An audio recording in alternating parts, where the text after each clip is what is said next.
webinar.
Going down.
Good afternoon, everybody. We are going to start our session in about 3 minutes. Thank you for coming. If I could just request you to also maybe move a little bit to the front of the room, we'd really appreciate it. Thank you. Again, we start in 3 minutes.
All right. Good afternoon, everyone, and welcome to our session for today, Dual Pathways to Economic Inclusion, Equipping Underrepresented Youth for Digital and Green Futures.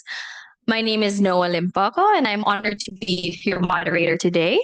As an ADB Youth Ambassador and as someone who works with youth-led climate and development initiatives, and most especially as someone personally committed to inclusion, accessibility, and intersectional justice. We're here under the ADB Annual Meeting theme, Sharing Experiences, Building Tomorrow. And so today's session is our contribution to that vision by lifting up the stories, the solutions, and lived experiences of our underrepresented youth, shaping both the digital and green transitions. Now, these aren't just buzzwords. The digital economy and the green transition are already reshaping our societies, but too often, the same communities continue to be excluded. So this session asks, what does real inclusion look like? How do we shift from ideas to action and from exclusion to equity? So we are here simply and powerfully as underrepresented youth to be heard. Before we begin, I'd like to remind everyone that this is a safe space. We're here to share openly and listen deeply. So please be mindful of each other's privacy. If you'd like to take photos, kindly ask for consent first. Some speakers or participants may not wish to be photographed, and thank you for respecting that. Also, throughout our session, we'll also be using Pigeonhole Live for our Q&A. You'll see a QR code and some instructions on screen. And so you can submit your questions for our speakers anytime, anonymously or with your name. And you can also upload questions from others that resonate with you. You just have to go to www.pigeonhole.at and enter the event passcode Milan 2025 or scan the QR code that you see on the screen right now. We'll be taking questions later on after the fireside chat. And that way, everyone today has a voice, even if you're feeling a little bit shy to ask your question live. Now, let's get started with an interactive icebreaker to warm us up and begin building our shared space. And to get us warmed up, we want to hear from you, our audience. You can head on, as you can see the instructions from the screen, you can head on to www.menti.com and use the code on the screen. And you're going to see this prompt. In 1 or 2 words, describe what is needed to support youth in digital and green transitions. Or you can also just scan the QR code that you see on the screen. Once you've submitted your thoughts, we're going to watch them appear live on the screen. And as the responses start to come in, I do invite you to reflect. Are these words reflective of your own needs or aspirations or of those youth that you know of? What do they tell us about where we are and where do we need to go in terms of including youth, especially underrepresented youth? So again, the prompt is in 1 or 2 words, describe what is needed to support youth in digital and green transitions. Now, we do have a few minutes for this icebreaker, so I will be waiting for some answers. And we'll flash there we are. We've actually already flashed the word cloud up on the screen.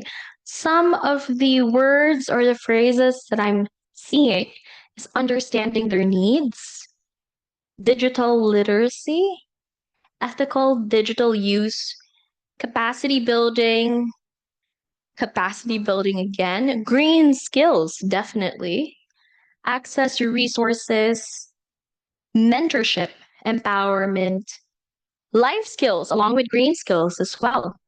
Accessibility is coming out a few times. Inclusive technology, and I'll give it a few more seconds for anyone else who'd like to add. Funding, money, financial, big yes to that, definitely. Literacy, and I believe a lot of it goes back to digital literacy. That seems to have come up a few times as well. ADB, definitely. That is something that we need to support youth in digital and green transitions. Green jobs, yes, together with green skills. All right. Dignity as well. Okay, somehow the big 3 in the middle of the word cloud is access to technology, digital literacy, and money, which we definitely agree with. And thankfully, the title and the main point of our session today is to talk about those 2 things, the digital transformation, and of course, as well, access to technology, especially with the green transition. All right. I can still see that some of you are still adding to our word cloud. Thank you for participating. But we're now going to move on so that we can actually hear from our guests on the topics that you see on the screen. Remember, if you do have any thoughts or questions specifically for our speakers or panelists today, you can put them on Pigeonhole, and we will get to that later in the Q&A. All right. Now, let me introduce our incredible panelists for today. Each of them bring powerful grassroots and institutional perspectives and lived experience to share with us on the topic of equipping underrepresented youth for digital and green futures. May I ask my panelists to please take their seat with me on stage? We have Royke, Christian, Lemea, who is joining us online, and DG Leia to also join us on stage. I'm going to introduce each of them as well to everybody, reading their bios as they get settled in. First and foremost, our panelists to the very left, we have Royke Hendra Antu, Project Manager at Yayasan Plan International Indonesia. Royke Antu is the project manager for the Youth Leadership Academy, or YLA, for gender and climate action with Plan International, responsible for leading and coordinating initiatives that empower 40 youth ambassadors from Indonesia, Philippines, Vietnam, Thailand, and India. With over 12 years of diverse experience spanning banking services, consulting firms, and the social enterprise ecosystem, he has extensive expertise in project management, business development, and strategic partnership. Would you please join me in giving a warm welcome to Royke Hendra Antu? Next, we have Christian Manahan, the Digital Development Innovation Specialist of Plan International Pilipinas. Christian Manahan is a seasoned program manager with over 5 years of experience in international development, digital transformation, and youth empowerment. He led the digitalization of Plan International's monitoring, evaluation, research, and learning activities focused on the youth economic empowerment programs and the streamlining of digital knowledge management systems across the organization. He also contributed to Generation Unlimited Passport to Earning, or P2E, a CMS designed to increase the employable skills of adolescent and young people. Again, a warm welcome for Christian Manahan. Then, Lamea Alam, joining us virtually from Bangladesh, the Youth and Civic Engagement Specialist at Center for Climate Change and Environmental Research, or C3ER, from BRAC University. Lamea Alam is a Youth and Civic Engagement Specialist with 4 years of experience in climate action advocacy and youth engagement. She has facilitated youth participation in regional and global events like the COI and COP, and training workshops for more than 4,800 youth across more than 20 countries in Asia and the Pacific region. She's skilled in program coordination, team leadership, moderation, public speaking, and of course, multi-stakeholder engagement with a very strong commitment to empowering marginalized youth for community-based impact. A warm welcome for Lamea, who is joining us virtually from Bangladesh. And of course, last but not least, our ADB guest, Director General DG Leia Gutierrez, the Director General of the Pacific Department of the Asian Development Bank. As the Director General of Sectors Department 3, Leia Gutierrez manages operations for the 3 sector offices: the Finance Sector Office, the Human and Social Development Sector Office, and the Public Sector Management and Governance Sector Office. She has over 35 years of professional experience, including 24 years at ADB. Prior to her appointment, Ms. Gutierrez was the Director General of the Pacific Department, where she led the planning, implementation, and supervision of the department's work to support the Pacific region. She has also held senior positions in ADB's Strategy, Policy, and Partnerships Department, Southeast Asia Department, and the Office of the Secretary. Prior to joining ADB, Ms. Gutierrez was in the faculty of the Department of Public Administration of Syracuse University's Maxwell School in New York in the US. Ms. Gutierrez is a national of the Philippines. She holds a doctorate degree in economics from the University of Pennsylvania and a bachelor's degree in business economics from the University of the Philippines. Please join me in giving a warm welcome to DG Leia. All right. Now that I have introduced our speakers for today and you have heard their profiles, we are going to move on to our human library. Now, our human library is the part where you hear personal stories and strategies, and through them, hopefully, you build empathy, insights, and clear direction, not only for our panelists today, but generally for all underrepresented youth. I'm now going to move from the podium to join our panelists.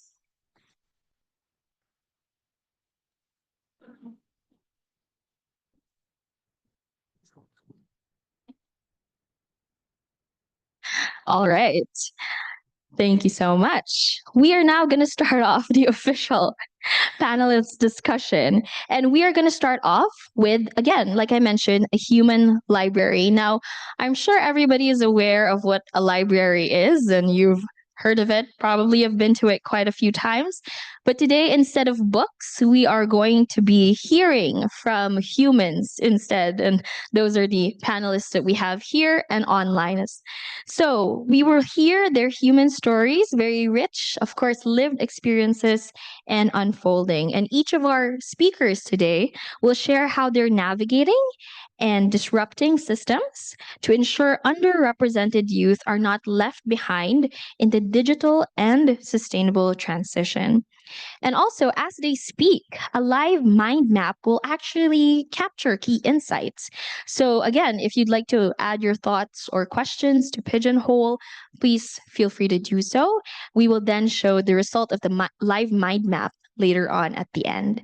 Okay, so without further ado, I turn to our panelists for today. And I'd like to ask you, can you share more about your personal journey in navigating the digital or green economy? What barriers or systems have you encountered or have witnessed others face in trying to access meaningful opportunities in these spaces? Again, just wanting to hear more about your personal journey, any systems or barriers that you encountered or witnessed other face. I want to begin with Roy, please. Thank you, Roy. All right. Thank you, Noah, for the time.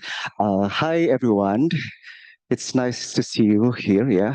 And thank you for joining the sessions. Well, actually, while I tell you it's nice to see you again here for day two, because yesterday I had a nosebleed and had a fever last night. So to be able to finally sitting here and seeing all of you from this very stage is such a blessing for me to finally be here. So thank you so much for joining the session.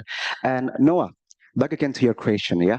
So I have always believed in the power of the youth to drive climate adaptation, particularly through digital and green economy. And my journey reflects to this commitment. So my journey has been pretty all over the place, yeah. Honestly, I started out in banking with Bank Central Asia in Indonesia for almost 10 years. Since then, I have worked with or in consulting, business development, also social enterprise ecosystem, and community engagement. And along the way, I built partnerships, supported small sustainable businesses, and also run programs that focus on the impact. And right now, I am the project manager of the Youth Leadership Academy, or YLA, specifically for gender and climate action, and with Plan International. Yeah, so I am the representative of Plan International Indonesia, alongside with my colleague Kuya Chang from the Philippines. And this project that I lead actually empowers 40 youth ambassadors within 5 countries. Yeah, in Indonesia, India, Vietnam, Thailand, and the Philippines, and also ensuring 70% representative of the girls and marginalized community. I also oversee workshop mentorship, and I manage the selection process of our regional and global representative for, including Asia Pacific Ministerial Conference on Disaster Risk Reduction, or APMCDRR, last year in the Philippines. Also, the Conference of Parties 29 in Baku last year, and the upcoming COP 30 in Brazil this year. And we also have 8 youth-led initiatives in 5 countries, yeah, implementing the local action actually. And we now have more than 20 project areas in 5 countries.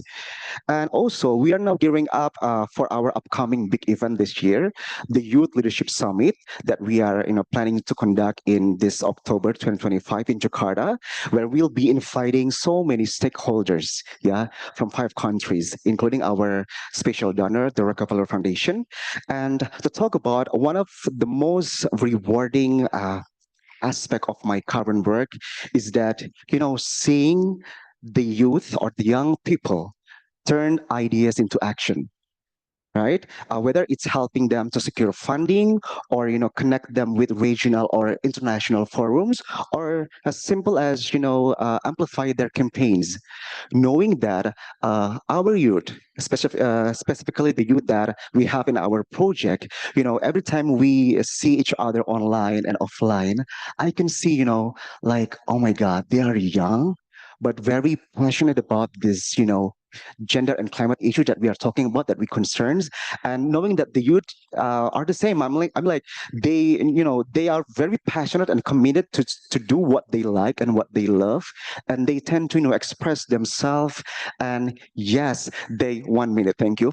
And then knowing that they also have their own business. They are, college, yeah, I mean, student college, and then they also working in the company, and still do the implementation of the project they are currently running. I mean, it's very, very, rewarding moment for me as a project manager. But it's not always easy. One of the biggest barriers I've seen, especially through the YLA project, our project, is that many young people, especially girls and those from marginalized groups, that often lack access to safe spaces where their voices and also supposed to be heard and also respected, right? And they are full of energy and ideas, but they face gatekeeping, and also a lack of resources, language barrier that is usually happen, and limited networks. Also, some of them are intimidated by policy spaces, or don't see people like them represented in decision making process, and which can make them feel like they don't belong, right?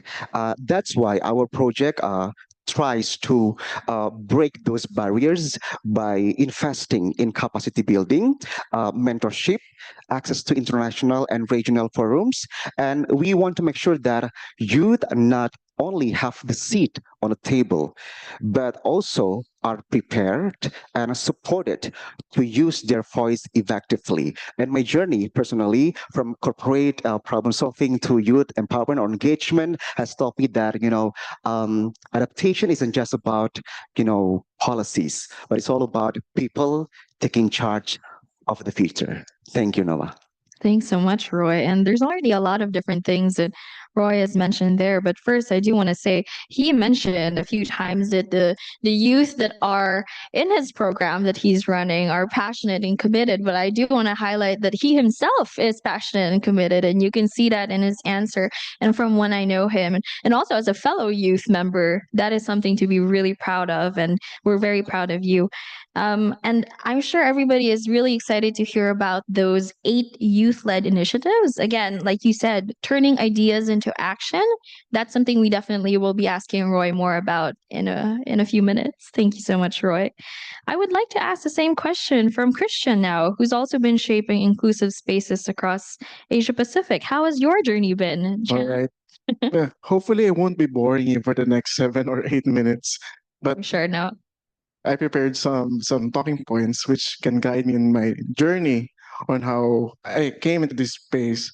So I invited my friends to watch this session. Hopefully, you're online right now, and told them that I am speaking on behalf of Plan for a digital session. So they told me, "Why are you doing a digital session when you're actually asking about Microsoft Word, Control C and Control V 5 years ago?" So it's quite an interesting journey for me for the past 5 years. So, but now today I stand here not as a digital native, but someone who stepped into technology out of purpose. So maybe just like me, many of you here had your own personal digital transformation stories, especially during the pandemic when life didn't stop, but just asked us to work more online. The fourth industrial revolution is rapidly advancing in a very unprecedented speed. However, demand for digital skills skyrocketed as well, and access to these opportunities didn't follow the same space. According to UNICEF, this is back 2020, but 63% of youth aged 15 to 24 in Asia Pacific lack internet at home due to the infrastructure and access challenges. According to the separate session in the front of the room, it's around 2.4 billion. That's the recent findings, which doesn't have access to the internet. So, however, a significant number of young people do have access to technology, especially the digital natives, but most probably on social media and entertainment. However, digital use in learning and productivity remains to be a challenge, probably due to digital skills gaps or platforms not actually accommodating what young people actually needs. Furthermore, when we shifted our lives online, so is the harm that endangers especially women and children. Findings from our 2024 Digital Resilience Report with CNN has shown that 75% of our respondents experiencing harmful online experiences in various forms. In addition, concerns in data privacy, predatory surveillance, consent breaches has also infested and been intensified for the past few years, especially in the emergence of AI. So these are digital divides that we must bridge. These are not just infrastructure and access, but also are about safety and culture of online space. Now going back to my story, when talking about how young people can thrive in navigating digital transformation, so my journey didn't start in technology. I started in youth activism, particularly the Asia Pacific Youth Exchange, which is currently hosting this session. Organization led by the amazing woman at the back, Eka, and guided by the dashing gentleman at the front, Mr. Chris Morris. In the front. My journey didn't start in tech, as I've mentioned. So since 2016, we were working on SDGs, empowering young people on agency to be involved with SDG action. And as a grassroots mobilizer, I was relying on Nokia keypad phones during that time. And I didn't believe smartphones are actually necessary to thrive in contemporary society. However, communication and information shifted towards more complicated applications and platforms. That's when I felt really left out. A growing anxiety towards new technology prevented me from accessing towards new technology and opportunities. In addition, coming from an economically marginalized background, I tried my best setting up um, enterprises to support myself. Not because of, most of them failed, unfortunately, but not because I lack passion, but because I lack the skills, networks, and access that digital tools now make easier to find. Something that I could have solved if I embraced the technologies we had back then. That's when it clicked. If skilling, networking, and resource mobilization can go digital, then so can youth empowerment. So then came the pandemic, and it's an opportunity for me to jump working with Plan International, particularly on meaningful youth engagement in youth economic empowerment. So what working with Plan institutionalized something within me to meaningfully engage young people, especially women and the marginalized. We must co-create systems that are safe, inclusive, rights-based, and age and culturally appropriate. These same principles also serves as the foundation for an inclusive, youth-centered digital transformation. So moving forward, I went into digital with Plan International and currently serves as a digital development specialist and helping solve complex problems, as ADB mentioned, regarding youth employment, child protection, child safety, and online space. Whether it's building learning platforms or improving data systems, one truth always stands out when we're talking about digital. Digital tools are only as powerful as the people they're built for. So my digital transformation is not a career switch. It was an evolution from empowering young people to enabling youth-led innovations through technology. My goal has stayed the same, to build spaces where young people can learn, lead, decide, thrive, and be resilient. Digital innovation I do with Plan is dedicated as an ode to myself 7 years ago as an economically marginalized youth without access to sophisticated technologies. How do I make sure to empower that version of myself to participate in digital economy, which is safe, inclusive, participative, and empowering? That's the goal that we're aiming for. So before, I think I'm running out of time, but just to give like a short formula on how we address digital transition. So we make sure that youth is at the center of our programming, and we make sure that meaningful youth engagement is integrated on what we do.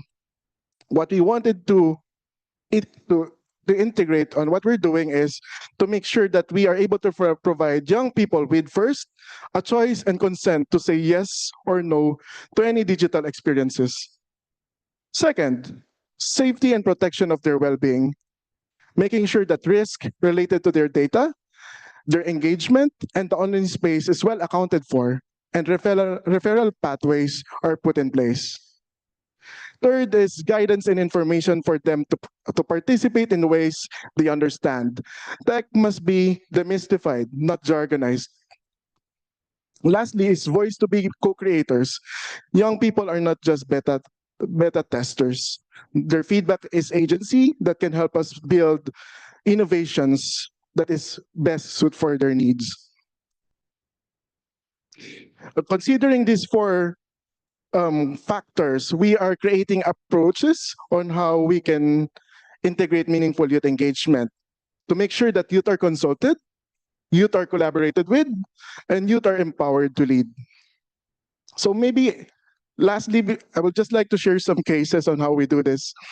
In our tools like YesMe and Yes Academy, which is on M&E and on online learning, we ensure that participants understand how their data is used and can give or withdraw consent freely. For our work with UNICEF, the OK period trapping application, we make sure and prioritize the online safety and contextualization of content for girls.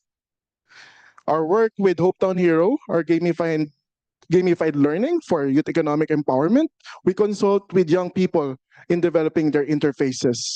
And lastly, in platforms such as the Youth Action Platform, which I'm hoping you are using also, we make sure that the space is ready and can actually amplify youth voices and create an enabling environment.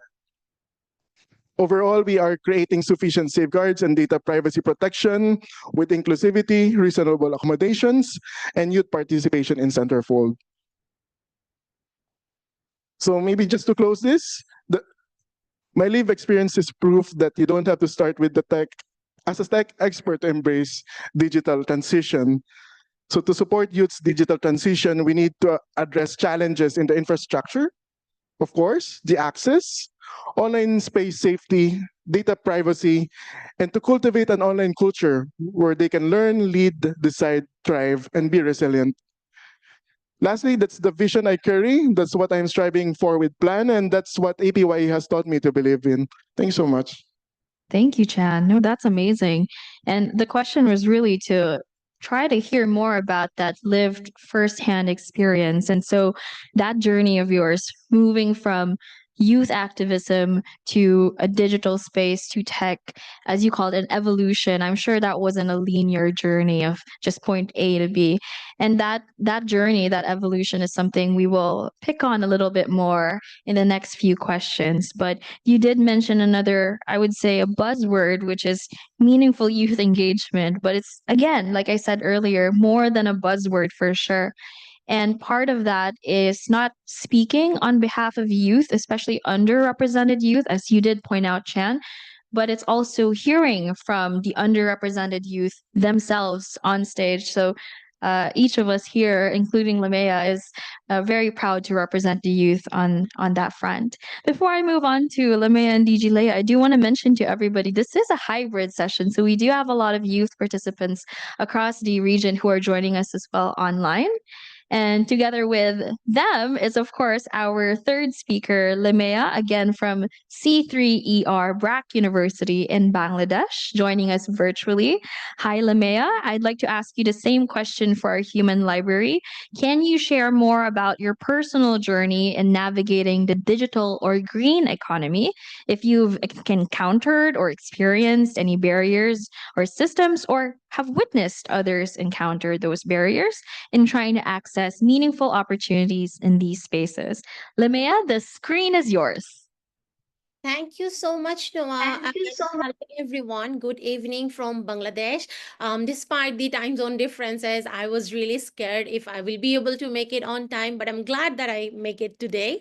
I am Lamia, as Noah said, and I think before speaking of my experiences or what I have witnessed while working in this sector on green economy, I will start with one of my lived experience. So my journey in this field, I would say, started with a lived experience, which is very emotional for me, but also a life-changing experience. My mother was pregnant with my younger sister, my only sister, during the 2004 flood that devastated the whole Dhaka city.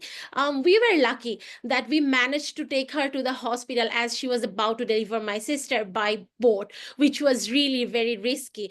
While hundreds in our community lost their home, I remember 80 families lost their home and had to move to the shelter house for 3 months at a stretch due to that flood.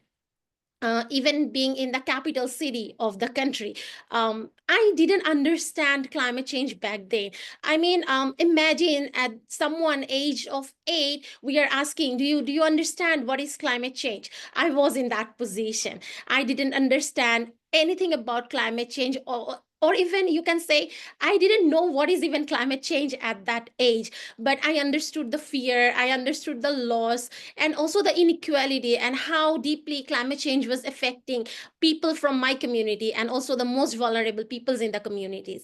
So yeah, with that story, that was something in my heart for very long time. Even I'm carrying till now. That is why I'm sharing this story today with you all. Years later, during the pandemic, my fellow panelists were also talking about the pandemic time, how it transformed our life. So during the pandemic, I found an opportunity to channel that like early experience, and even also many more I have experienced earlier, into action. I began volunteering my time online through the Movers program.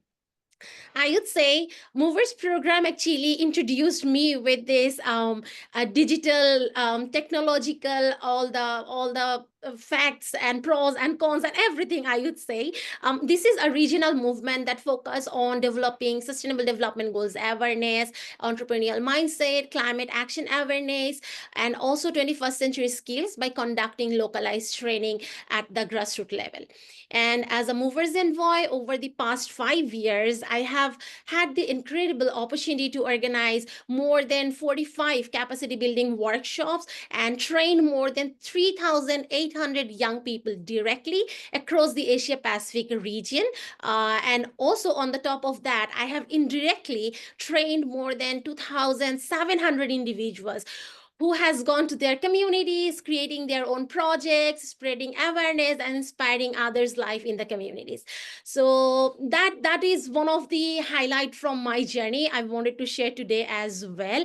And this work continued through my roles with C3R BRAC University and also at UNDP Bangkok Regional Hub earlier, where I worked as a youth and climate action program coordinator and currently as a youth and civic engagement specialist also. I support young people at the intersection of climate change and digital empowerment.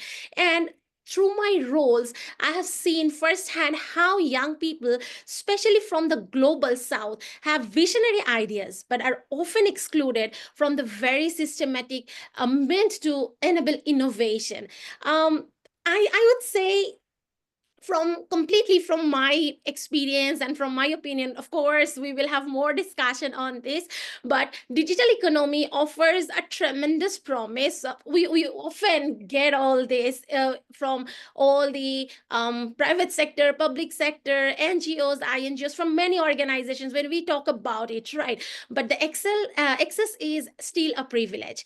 As a youth advocate, if I say, many of the young people I work with has having faced many struggles till date and still facing, such as lack of stable internet connection, digital literacy training, or funding to scale their ideas and innovations. In the green economy also, grassroots climate innovators are routinely shut out from climate finance or decision making platforms, which I believe we will also discuss in the whole session today as well. But I want to take the chance to share one of my I would say another live experience that was during COP27. As Noam mentioned, that I have worked at COI and COP in different regional dialogues and platforms earlier. So during COP27, I have witnessed a systematic exclusion. As a young coordinator, I was supporting fellows engaged in climate action who have been attending COP and COIB back in 2022, and I saw how difficult it was for young people to be meaningfully engaged and participate in different sessions. Many of them get the observer badges and also invitation, but were often tokenized. For example, most of them are going there with the observer badge, giving a 5-minute slot at the side event, speaking about their experience, their journey, their struggles, but they are kept out of the negotiation room. Negotiation rooms are not for them, where the real decisions are made. This is something I say inequality and injustice, very, very visible at this point, right? Financial barriers, bureaucratic process, and language gaps, also fellow panelists have mentioned this earlier, made meaningful participation nearly impossible. This was one of my those lived experience, I would say, that helped me and shaped me as who I am today and continue my work doing. But despite all these barriers and challenges, I have found strength in this community. I believe it's time to reimagine the system where digital tools and climate finance are not only accessible but truly empowering for young people. The climate and digital justice movement is also growing, led by passionate young people, especially women who are rewriting the narrative. And I'm very proud to say that. For me, the journey hasn't been easier, but it has been deeply, deeply personal, and every barrier has only reinforced my belief in the importance of building bridges between people, policies, and possibilities. And I will stop here and back to you, Noah. Thank you.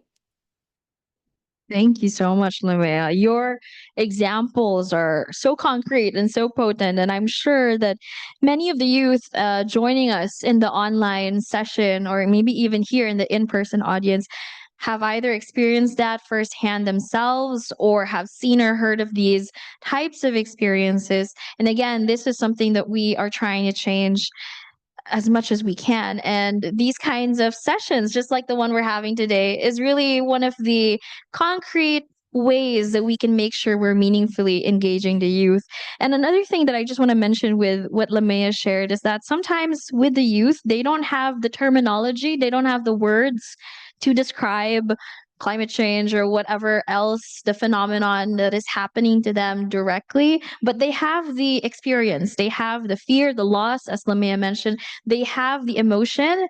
They just need to understand or know and put a word to it, put an actual terminology to it. So that is a good starting point.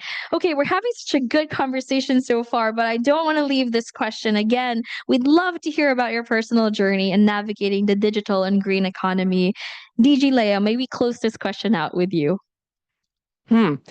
Okay. I must say, first of all, like to say thank you for inviting me to this panel.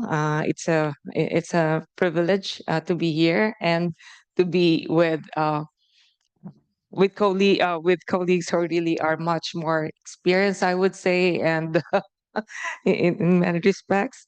My own journey in digital, I would say, I hope you don't mind. I'm going to date myself, and this is really dated. I actually I think of digital more as a tool. I started with it that way, and we were not even using the word digital then. Okay.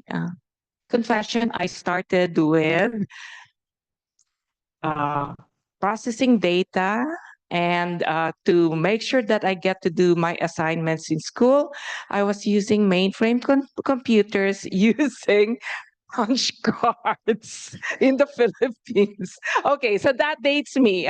Some of you may know what punch cards are still. But anyway, so over time, of course, there have been advances in computer technology and all, and it made my life easier as a data person working in economics. And I really appreciated digital. Yes, I was kind of nerdy. And as I was learning many programming languages as I can, and using the school and the office computer as much as I could, as I was allowed. And actually, what I learned then is something that informed my later work in education. And this is going back to what you said, Christian, this is access and infrastructure. Okay, so I've always throughout even well until I started earning money where I could buy my own computer, I always had to worry, how can I get access to a computer? How can I get access to an internet connection? And unfortunately, that question is still there. That issue, that challenge is still present in many, many communities, not only in the region, but around the world. We still go back to the basic access and infrastructure. And this is something that, as over time, my own journey evolved from economics, and then from economics to joining ADB and working much more in the education and training sector.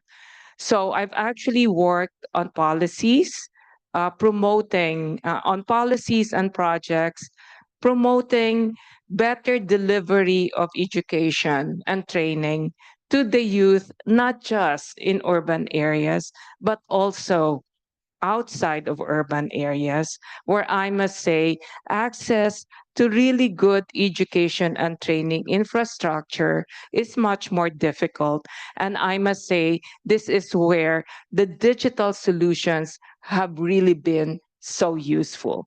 From a tool perspective, it is so useful, and I'm glad the education and training sector for so long now have embraced it.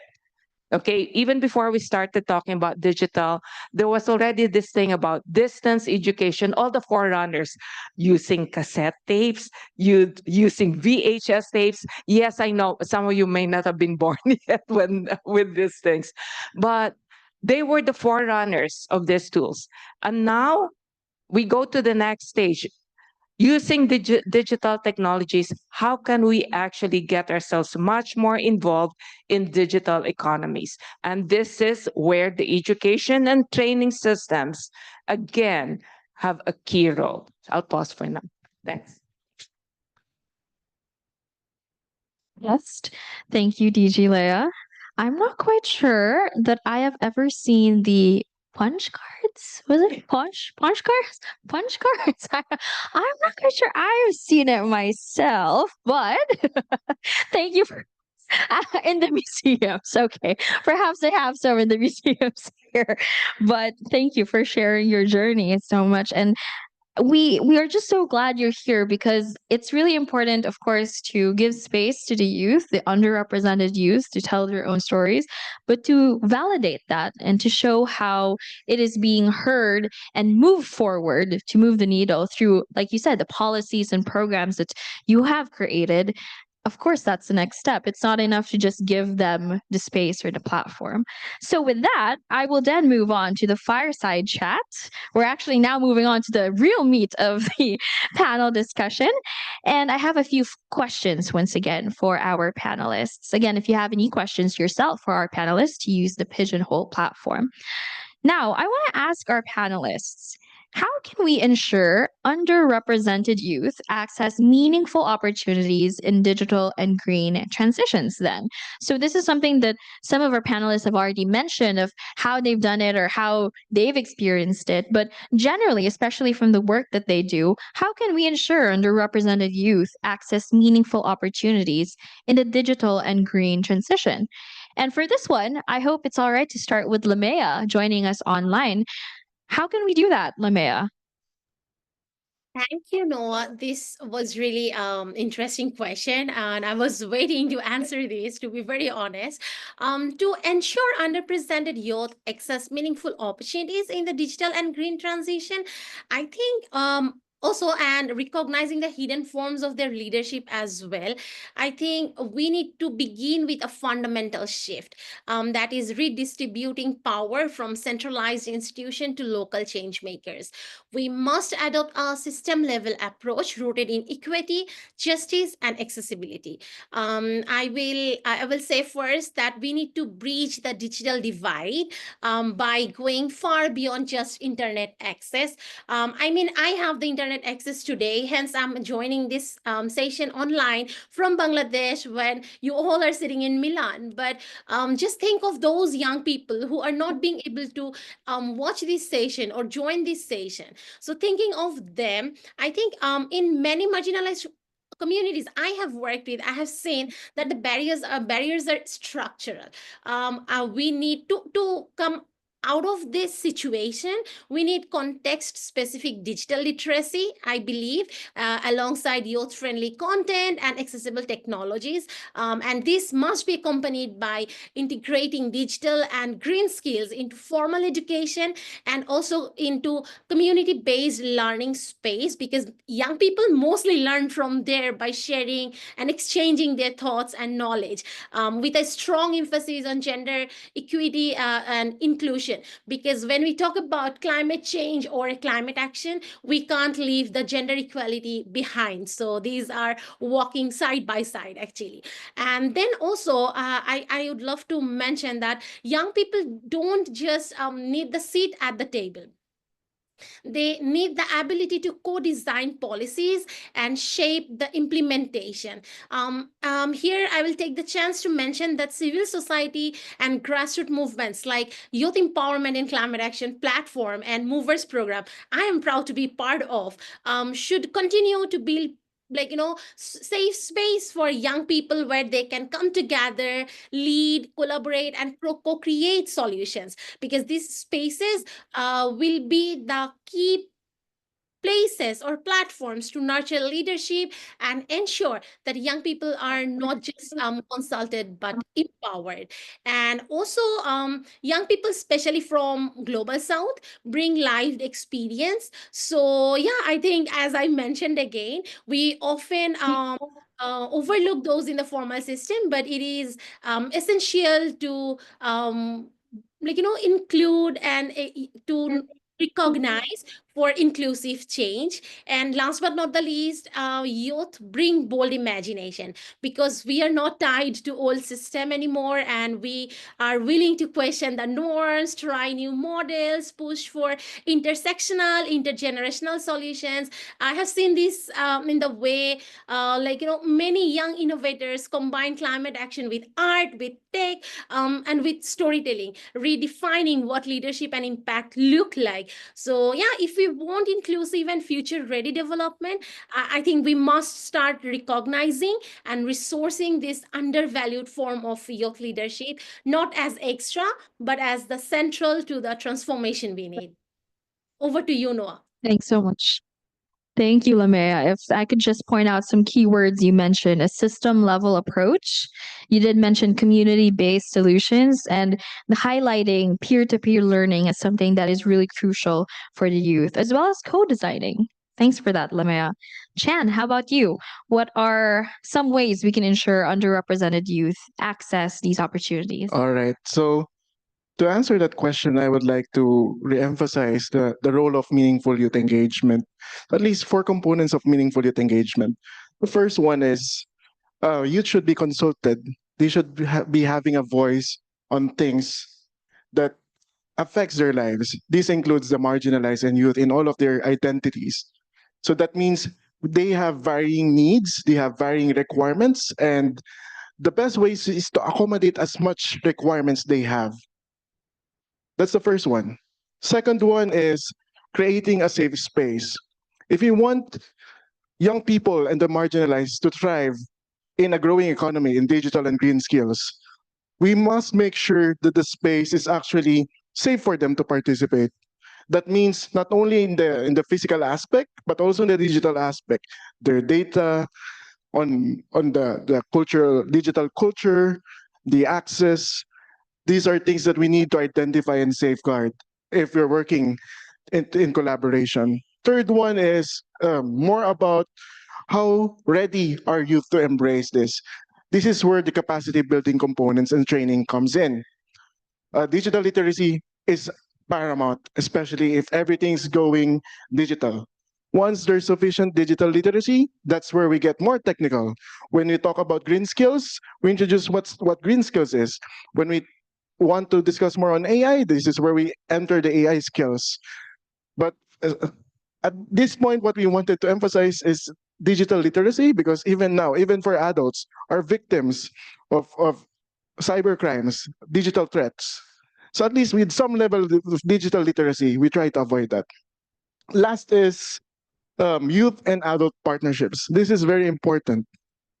So what we wanted to recognize is that there is a balance of working together of adults and young people in a form of a mentorship, hopefully a mentorship relationship and co-learning from each other, especially for older generations.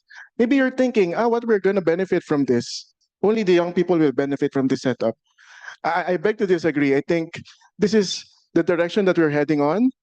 Young people are more exposed to digital and other trending and emerging aspects. And I think that's the opportunity for older generation to learn from. Young leaders are taking opportunities that might be unknown for older generations, and that's what we wanted to get out from it. I think just those four, I should call the minimum standards for MYE.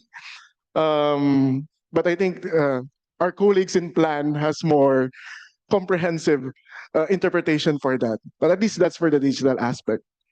Yeah, no, thanks so much, Chan, for walking us through at least the basics of meaningful youth engagement. As I was saying earlier, usually it's seen as sort of a buzzword, but there's actually ways to uh, programmatize or to operationalize is the word I was looking for. Operationalize what that really means. And your point on co-learning, it's really a two-way street. It's really a benefit for both ends of the parties. How about you, Roy? What would you say? So this one is coming from the one that managing a program or a project, right?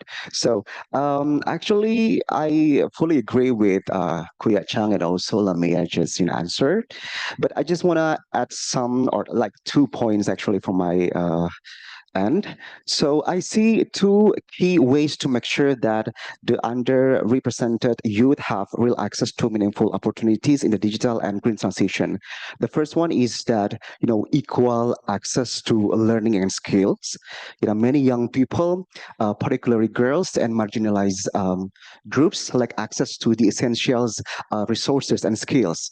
According to UNESCO, over 70% of the girls from the low income countries still lack of basic digital skills, and I think that is why we need to change that by providing practical, easy to access training in things like, for example, green jobs, also climate smart or climate friendly businesses, and also digital skills. And then it's also important to make sure that these programs are inclusive, beginner friendly, and also delivered in local languages or contexts. Yeah. Second is supporting a youth-led action. Yeah, local action. Yeah, young people know the best for their communities, right? And then that is why through our project, YLA, we give them seed grants, yeah, for them to, create a program, local program that very, close to the community they have now. And then it is not just a program that they create, but the program that create solution that are locally relevant and also scalable. Yeah. At the end of the day, our goal is that, to make sure that all young people can be part of the digital and green transition, not only by joining, but also leading the way forward. Thank you, Noah. Thanks so much, Roy. Yeah. And like you said, again, some keywords I've noted down, making sure it's in the local language, making sure that local action is prioritized, highlighted, scaled even. And that's something that we'd really love to support from your program as well. Thanks so much, Roy. DG Leah, may I ask you as well, how do we ensure underrepresented youth are able to access meaningful opportunities? Wow. You know what? At this point, I really have nothing much to add because I must say Lamea started it off really excellently, and then of course Tian and Roy. I must say it goes back to the basics that you've all said. One is definitely meaningful, youthful engagement, co-creation. At the end of the day, who's going to be the user or who's going to be benefiting? We have to be youth has to be much more.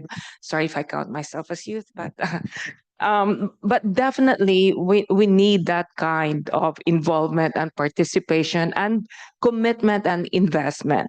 Next, as what everyone has said, is definitely at the education and training level. We really have to be looking at education that's aimed at green jobs, green and digitally oriented jobs. We have to make sure digital literacy is there. And then number two, we have to provide them with the soft skills to actually continue learning. It should be the case that every youth who gets out of school should be able to continue, should be able to pursue lifelong learning. We have to equip them with that. But continue building on that. We cannot forget the role. The schools is where we do a lot of work. Is where we do our learning. So what do we need in the schools? In addition to the infrastructure that I'm talking about, we need that internet access, and so this is actually something that we're supporting with the countries that we're working with. But in addition, the curriculum, the learning materials, we really need to incorporate that better, and then also use the digital solutions in delivering those. It's one way of getting them much more digitally oriented. Next is who's key? Teachers. Okay, you said the adults are also having a difficult time with digital literacy. We really need to bring everyone on board, and we have to skill up everyone who's involved in the education and training system. At the end of the day, it's really a holistic approach for us to be able to be much more involved in a digital and sustainable economy. And last but not the least, as Roy did say, youth actually have a role in leading the way forward. And in the digital economy, in a more digital world and in a more socially media oriented world, youth is leading the way. 15 years ago, have you ever heard of a job that's called digital content creator? Nuh-uh.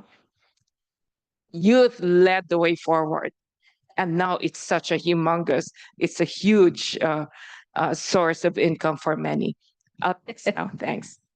Definitely. That is one of the newest but also most prominent career choices we have these days. And just want to say, DG Leia, that you said we claimed you as part of the youth. So don't worry. No worries. I think one thing that you highlighted that really struck me was the soft skills. Usually we do focus more on very concrete, hard skills, but soft skills are also very, very crucial and part of capacity building. So thank you so much for that. I think in the first question, one resonating thing from all of our speakers is the agency, youth agency. The youth are not recipients of this transformation of these skills. They are agents of the change themselves, and therefore we really have to give youth, please give us the space to be the agents of change for the future. And that actually connects really well with question number 2. I'd like to ask our speakers, in terms of agency, related to agency, what do you think are some hidden or undervalued forms of knowledge or care or leadership that young people like us, including DG Lea, bring to the table that are not typically included in mainstream conversations? And this question is really potent, again, because it's related to how we are able to build on that agency to become what Roy mentions, the youth leading the way. There are skills that are existing. It's just that sometimes they are not highlighted or they are erased. And so for this, I just love to hear from Roy first, especially since it came from you. So, young people often have a real life experience, right? They understand what their community, they understand about their community best than us, actually. And then they bring creative, ideas like, videos, social media, art to, raise awareness, right? And also many lead through small local actions like campaigns or peer education and also helping during a crisis. And girls or indigenous community or youth and those from remote areas bring different perspective, but they are often led off their conversation and decision, right? And their leadership is more like working together, caring each other, and staying strong even when they face challenges, even if they don't always get noticed. That's the type of leadership that we have in our youth, especially in our project. And this kind of knowledge and leaderships are very important. For instance, in our project in Thailand, we have a project that managing to promote swamp algae, in Chiang Rai, Thailand, and it's a nature based solution that aren't usually discussed in the mainstream development spaces here. And then the second one in Indonesia, we have youth ambassadors that created zines and art exhibition to talk about gender and climate action through using recycled materials, and it shows that the youth use creative way and art to raise awareness in ways that sometimes as adults we might not think about it, right? So I think that's the point from my end about if you ask me about type of or hidden and undervalued forms or knowledge or leadership or care that people like to bring in the table, the young people like to bring in the table. That's all. That's true. Thanks, Roy. I think you mentioned small local actions, and I'm going to add the word creative small local actions. So if you mentioned zines, exhibitions, and it just goes to show how art is so powerful. And art is something that the youth is not afraid to use, especially in activism and in the work that they do. I'm gonna direct a question to Lamea as well. Although Lamea, you did answer the question partially earlier. You did say that the youth have a bold imagination that needs to be utilized more. Do you have any other forms of knowledge, care, or leadership that you'd like to highlight from the youth? Thank you, Noah. I think this question I'm going to answer not on behalf of young people or any experience, but as a young person, how I feel or how I consider I'm going to answer. So, yeah, thanks for the question. Actually, we young people try to bring different forms of leadership, knowledge, and care on the table that is often invisible in the mainstream. But as I said earlier, absolutely essential for real change. Roy already mentioned about the lived experience and the knowledge we bring on the table that might not be like, a proper formal process, but also it shape us as who you are as a human, and also connect with the community rooted action that we need to take for our communities, for our people, especially when we talk about marginalized communities and people. Also, I will take this chance to bring this on the table today, that we rarely talk about relational leadership, that also Roy mentioned, that this is a kind of leadership that is based on empathy, care, and well-being, collective well-being. I remember when I was in my teenage phase, mental well-being or well-being was a rare topic to be discussed. What is well-being about? So we come from that phase of life. So yeah, this collective well-being should be recognized, because in grassroots spaces where I have worked in, I have seen many young people leading quietly but powerfully, but not coming in the front as a frontliner, because they often feel dominated, or like face difficulties to express their emotions, as well as peer educators, mental health supporters, and in many roles they're actually working quietly but extremely powerfully. So these roles don't get recognition always, but I believe that these roles should receive the recognition because they are playing vital role to resilience. And also young people are also playing the role of connectors between cultures, between online and offline space. Just like today's session, we are sharing both online and offline space here, between formal and informal networks also. So this ability will actually help us to bridge the divides and make development conversations accessible and localized, which is, for me to think, is a superpower at this moment. But I don't think it's impossible if we value enough in a proper and correct way. Also, youth must be recognized, not as a passive beneficiary, as I said earlier, connecting with my previous answer, but as a co-creator for a just transition, because we deserve to be in the room where decisions are made with access to the tools, funding, and also to power to shape our future. And I firmly believe that green transition is not about just technology or renewable energy.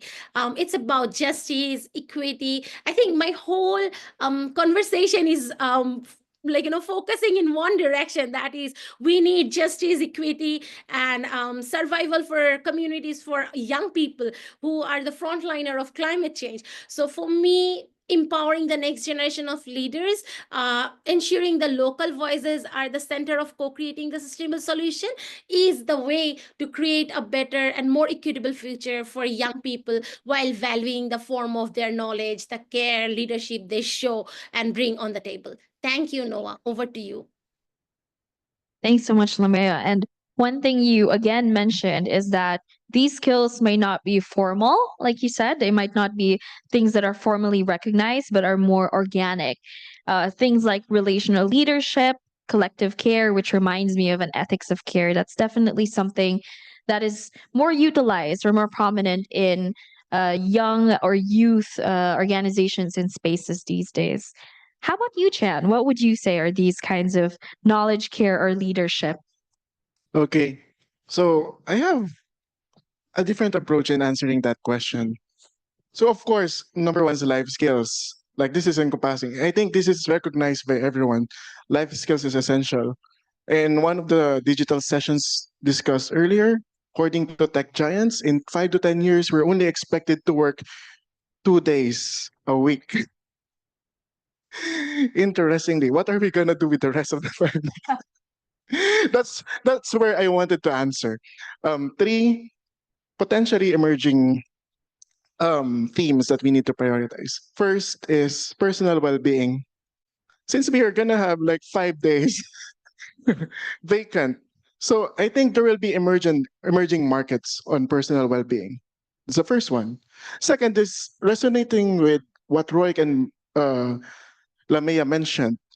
Relationships. What skills are necessary? What requirements are necessary to expound relationships? Third is something that we observe, as DJ Leah mentioned, in content creation, storytelling. So this is something that has been emerging and creating lots of income, not only for individuals, but for companies as well.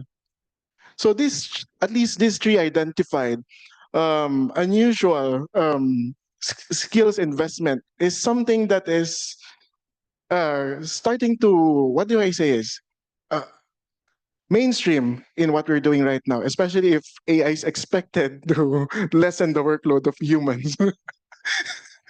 Can you imagine like working 2 days a week? What are you gonna do? I can imagine it, Chan. I'd be happy to do it. I'm okay with that. So prioritize. I think this is an opportunity to prioritize in ourselves and in our relationships. And there might be emerging markets on how to facilitate those kinds of potential future products and services. I think that's my response. Thanks so much, Chan. Again, the same question to DG Leah. Any undervalued forms of knowledge, care, or leadership that you think young people have? Okay. being the last person to respond, it's so hard to. I will find call you something. first next, I promise. But anyway, so they've already mentioned. Everyone has mentioned creativity. Lamea has mentioned resilience. The only other word I can add that I would like to add is actually agility. Youth actually. Okay, to be resilient, one has to be agile. And that is something that we don't often recognize with the youth's agility in adapting to changing situations, changing technologies, changing environments. This is what actually youth, I would say, has a leg up on other groups. Thank you. Thank you, DJ Leia. Definitely. We've heard agility as one thing, a few keywords as well from Chan, and of course, everything that has to do with youth leading the way from the earlier speakers.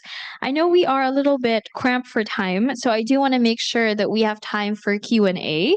What I'll do is we supposedly have one more question for our panelists. For now, I'm going to pause and we will go back to that question at the very end. We do have some questions on Pigeonhole, and it would be best if we can go through them first, perhaps 1 to 2 questions, and then see if we could go back to our panel discussion with the prepared questions, or we'll close, depending. But of course, the conversation doesn't end here. This is only the beginning of the conversation. All right. So, some questions that we have over at Pigeonhole.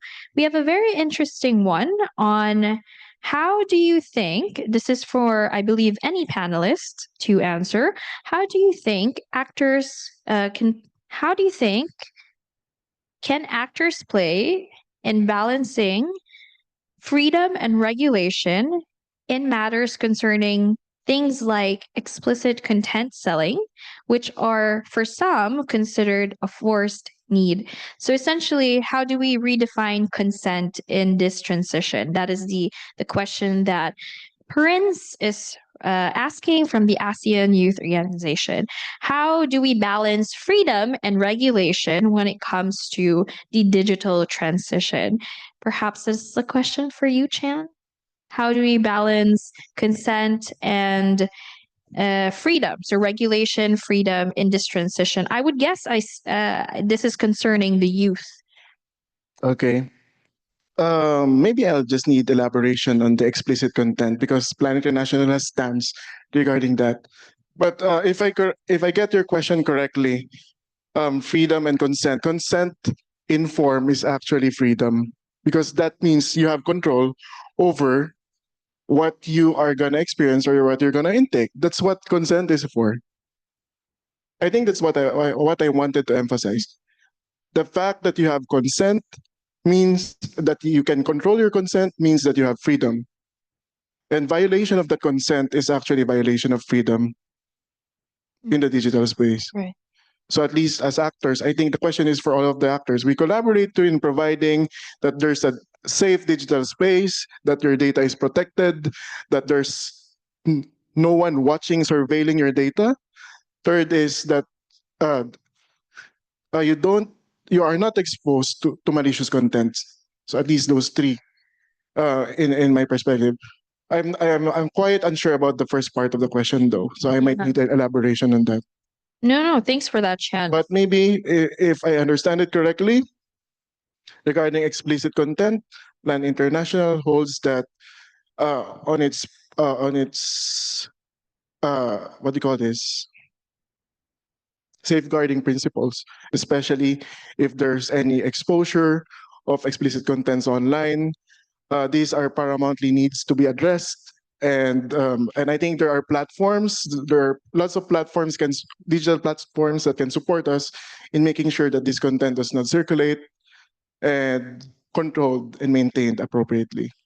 Thanks so much, Jan. That's really helpful. And I guess this question is coming from the context that there are vulnerable youth when it comes to explicit content. And so this is something we definitely need to address. And like you said, there are safeguarding mechanisms that exist to ensure that this is that this is top of mind when it comes to the transition.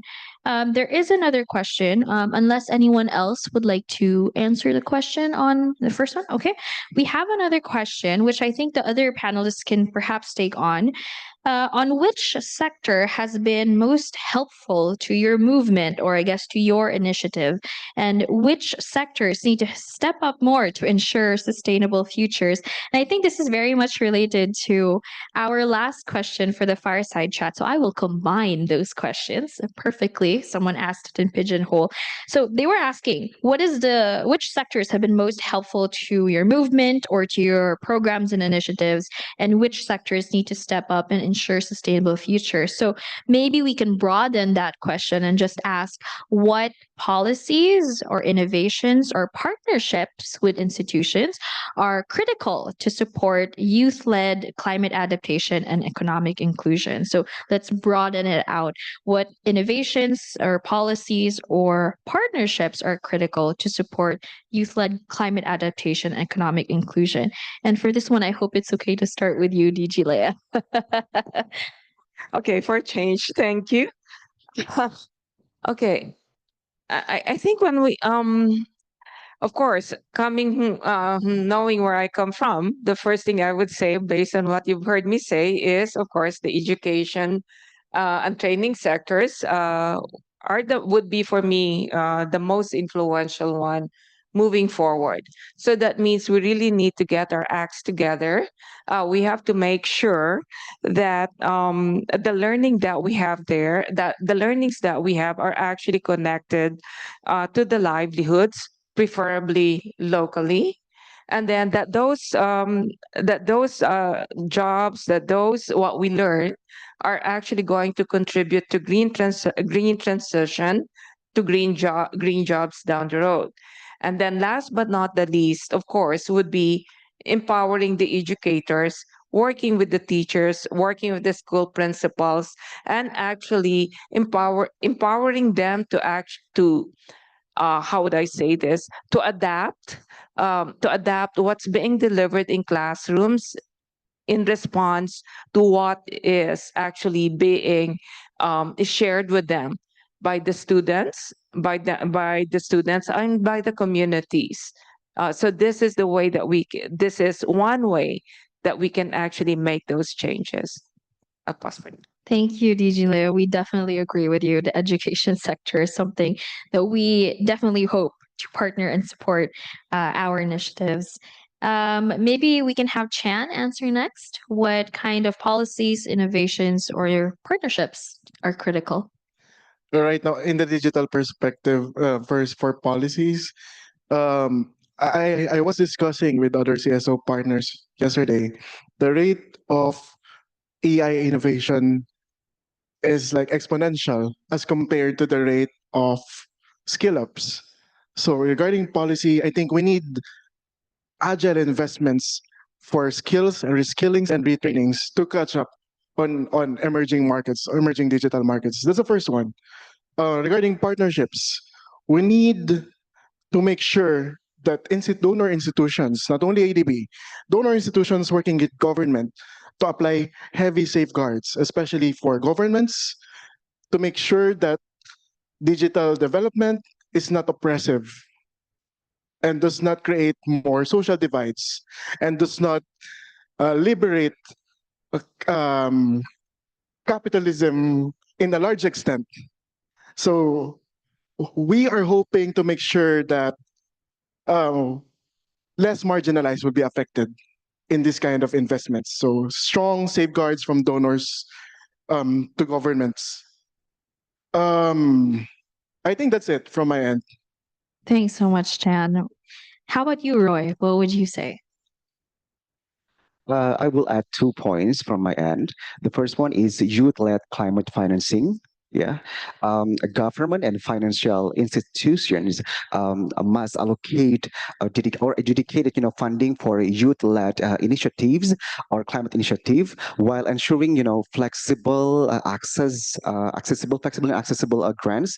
Because knowing that sometimes as an organization we provide, for example, seed grants for the youth, right? But we stick to the our regulation, our regular requirements, such as the paper and everything, documentation, and everything, not realizing that the youth are doing something independently. They don't have like legal institution or something like that, and everything. So adjusting to their condition, I think that's important, because yeah, we know that there are a lot of fundings out there, but sometimes even the youth cannot access that funding because there are a lot of regulation and requirements, etc. Second, institutionalize youth participations. So government, private sectors, and international organizations should formally integrate youth voices into policymaking through one, youth advisory boards. Second, quotas in climate negotiation, and co-created mechanism. Because I think young people need a seat on the table, right? Like what Lamia said before, not just as the beneficiaries, but as decision maker.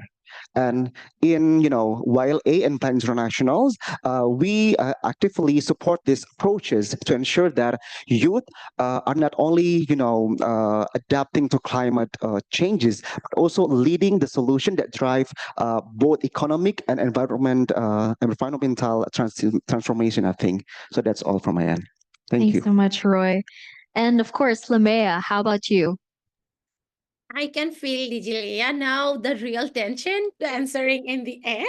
Almost all the points that I wanted to talk about has been covered by my fellow panelists, so I will not repeat anything, such as Roy speak about the embedded in government's process for young people, and then Chan mentioned about climate finance also.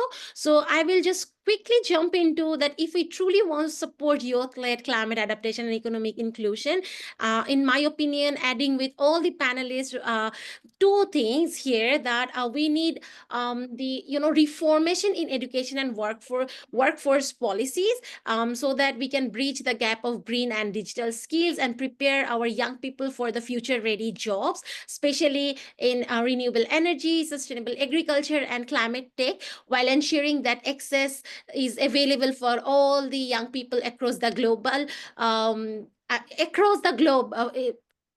either they're coming from rural community or marginalized or low income youth or whatever community belong to, they have the access. And then innovation wise, I will say I see the huge potential in community incubators and digital platforms that can support youth entrepreneurship in adaptation, offering mentorship, seed funding, and as Chan mentioned, access to market. This can also be paired with public-private partnership to turn ideas into livelihoods as well. And lastly, I want to highlight on the key discussion point for me, that is mental health and social protection policies sometimes get overlooked, but we should recognize climate anxiety, burnout, economic, disproportionately how these are affecting young people. So while building resilience, we are talking about caring for people. We should not leave any of this behind while moving toward the solutions, because solutions will not come to us by themselves, but by following these policies or reforming these policies, we can actually achieve the solution. And if we prioritize all these key areas while talking about the policies, I think young people won't just adapt to climate impacts. They will also drive the inclusive, sustainable transition that all we need actually. Thank you, Noah. Thank you so much, Lamea. And really, this has been such a rich discussion. Thank you for joining us in person and online as well. And of course, I'm sure you all want to continue hearing from our panelists today, but we are almost at the end of our session. So I want to take a moment right now to just synthesize what we've been hearing so far from our panelists. And we're going to use the mind map. As I was saying earlier, there was a live mind map that we had been preparing while the speakers were sharing their own stories, their insights. And this is a live document of this session. And of course, an artist who is joining us also virtually, Christopher, has created this mind map for us live. And as you can see here, there are a few different takeaways that we have heard our panelists give us today, together with some interconnected and very very extensive pictures of what the topics today are.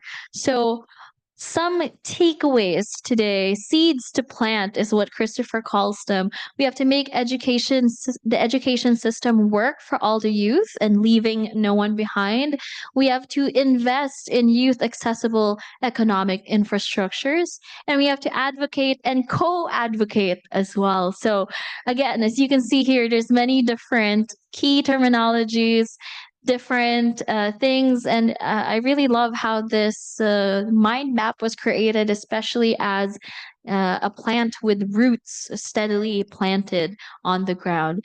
So thank you so much for joining us. And again, today's conversation, we really see how economic inclusion in the digital and green transitions cannot be achieved through surface level solutions for the youth. It really requires us to confront systems, education, policy, as we've mentioned, infrastructure, even funding that were not built for many of the youth that we've heard from today, or the youth that we are representing.